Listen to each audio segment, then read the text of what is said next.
The door lay before Faneuil, Abaya, and the soldiers that followed them across the great sea to defeat the corrupted Phrygians and their dark master. Faneuil was not one for sentimentality or speeches. His words to the men were few. "Let us do what we came here to do." The golem pushed the door open, and the soldiers looked into complete darkness. They raised their weapons, steeled against whatever sick, twisted abominations awaited them. The sensors in Faneuil's helmet began to whir as he searched for his target. But there was nothing. Simple lumens on his armor illuminated the room for his men. Blasphemous runes marred the room. Guttered out and snuffed candles were everywhere. Scattered pages, stone and clay tablets littered the floor. Blood was madly spattered about, and a pronounced foulness permeated the air. "Your devotion to your dark mistress is at an end. The flesh of your servants failed against the strength of steel. Come forth and meet your end." Weapons scanned across the room.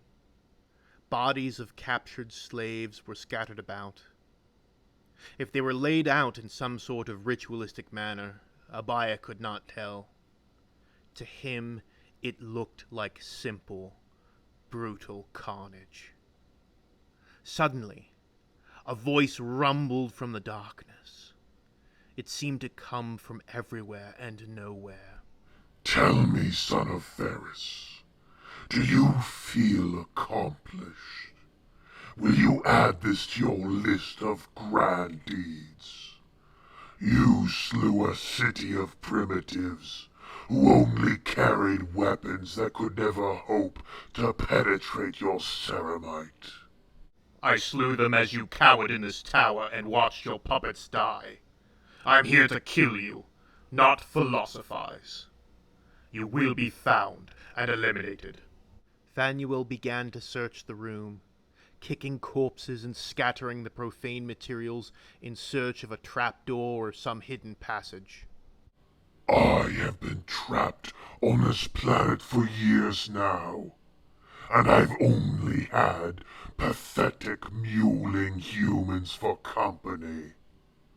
I wasn't about to miss the chance to speak demigod to demigod with one of my beloved cousins.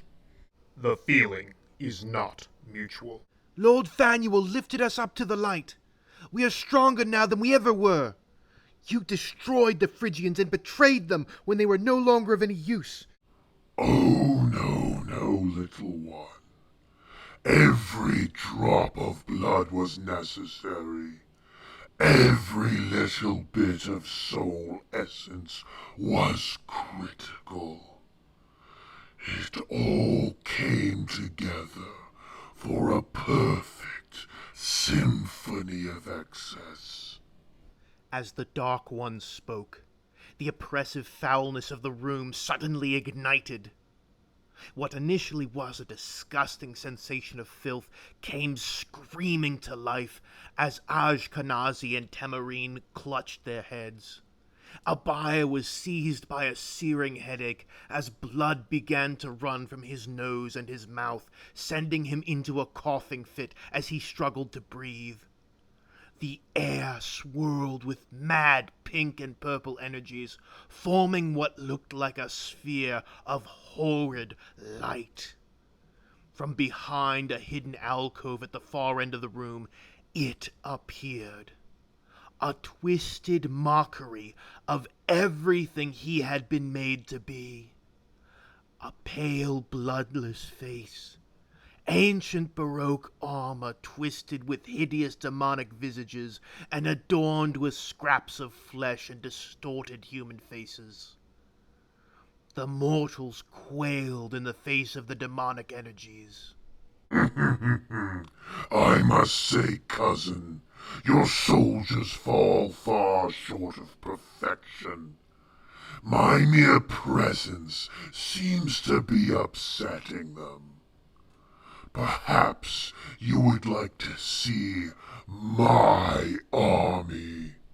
Faneuil raised his weapon to put a bolt round right through the head of the son of Fulgrim. But when he fired, the round was engulfed by a wave of shrieking daemonettes emerging from the portal. One was blasted away, and Faneuil managed to get off a short burst of fire before they were on him. His chainsword whirred to life as he was swarmed. Abaya cried out to his men, but his words were choked out, and he only managed a gurgling shout. In that moment, he felt the aquila carved into the butt of his rifle as he raised it to his shoulder. These creatures were foul chaos abominations and contemptuous in the eyes of the Emperor. A righteous hate began to build in Abaya's chest as he spat the blood from his mouth and shouted again. "Sons of man, rise up! Face the demon! Lord Faneuil shall not stand alone!" A strange fire seemed to light in the spirits of the men as they fought through the pain. They lowered their guns and fired a volley into the writhing, clawed limbs that lurched towards them. The Temerine drew their swords, and the Ashkenazi lowered their bayonets to receive the charge. "Live or die! Let it be done according to the Emperor's will." A vicious melee ensued as the musket smoke and the smell of gunpowder drove away some of the demonic miasma. Soon man and demon fell upon one another in a battle of the spirit. But the demons were many, and from the portal many more came. Despite his strength, skill, speed, and unflinching dedication to the Emperor, Faneuil was being overwhelmed. For every foul creature he sent back to the abyss, 2 more would move in and slash and claw at him, chipping away at his armor and his augmetic limbs. The wicked lord seemed unconcerned as he slowly walked forward, drawing a cruel, twisted blade. I always enjoy the struggle. To feel a victim writhing beneath your strength before you snuff their life out. There is no greater joy, no greater excess, cousin. The servant of the Dark Mistress swung the sword high above his head and brought it down on Faneuil. The Space Marine brought up his chainsword to parry it. But the moment he was occupied, the daemonettes surged forward again, sinking their claws into his components, ripping and tearing. Faneuil pulled back and moved to throw them off, swiping his blade in a broad arc, causing them all to leap back. But the moment he did so, his dark mirror, his cousin, plunged his blade into Faneuil's chest, as the sound of gears grinding and pistons misfiring filled the room. Faneuil staggered back as the Emperor's child held the blade aloft to finish him. I always appreciate poetic endings. A nice artistic stroke to have you die as your father did. Perhaps your head will be the centerpiece at one of my banquets when I return to my brothers. For Abaya, the battle was nothing but a blur. Man and demon alike were cut down. The floor was slick with blood and smoke was everywhere. But in that moment, he saw Faneuil fall. The demonettes seemed to withdraw from the broken Space Marine, as if to gloat. The golem was about to be destroyed. That moment seemed to stretch for eternity, as Abaya suddenly recalled the ancient teachings of his master Methuselah. "Listen to me, Abaya. The servants of the Emperor must never fear the demon. For the demon is not real. I see the look in your face. You've heard so many stories, so many of their cruel deeds. How can they not be real? But the demon is a creature of thought and emotion and spirit. It was not meant to dwell in this place, this material world. The only way their wickedness may persist is by the permission of beings of this world.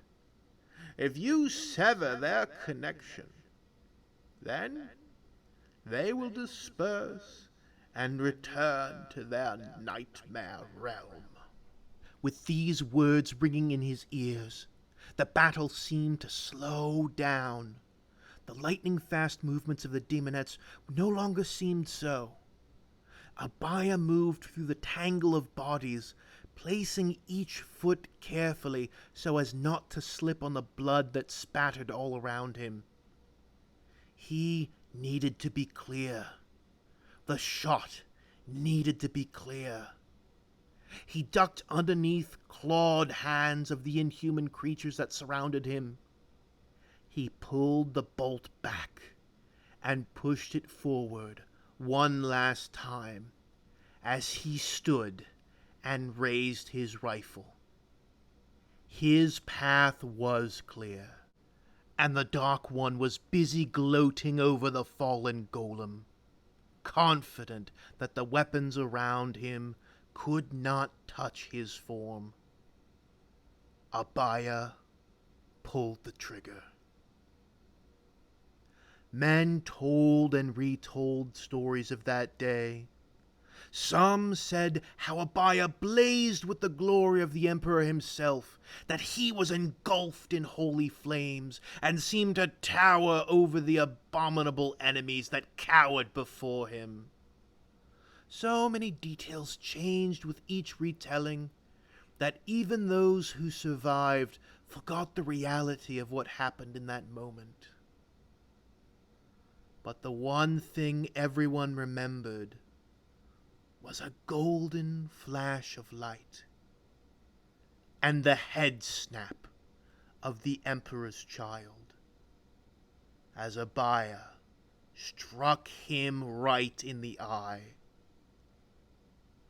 The body fell with a dull thud, an immortal monster dedicated to every kind of excess and corruption. He was gone, and the writhing bodies of the demonettes vanished as well, like grains of sand in a windstorm. And just like that, the battle was over. And as the prophecies had said, the rabbi and the golem, through pain and suffering, had defeated the darkness. No man did they call me, my mother and my father, and all my comrades as well. Thank you all for listening to the latest episode of my Heart of Iron series. We're not quite finished. I decided I wanted to do the epilogue as a separate chapter, which will be coming out soon. Regardless, I hope that you enjoyed what you heard. Please like, comment, and subscribe if you did, so that one day you too can overcome the cruelest and deepest of human desires to strike a blow for goodness and righteousness. If you would like to support me, links to my Patreon, my PayPal, and my Teespring are in the description. And if you have absolutely no idea what's going on, you picked a heck of an episode to start watching. But you can still listen to the series from the beginning by clicking on the Heart of Iron playlist, which should be appearing on screen right now. Thank you all so much for listening once again. No Man out.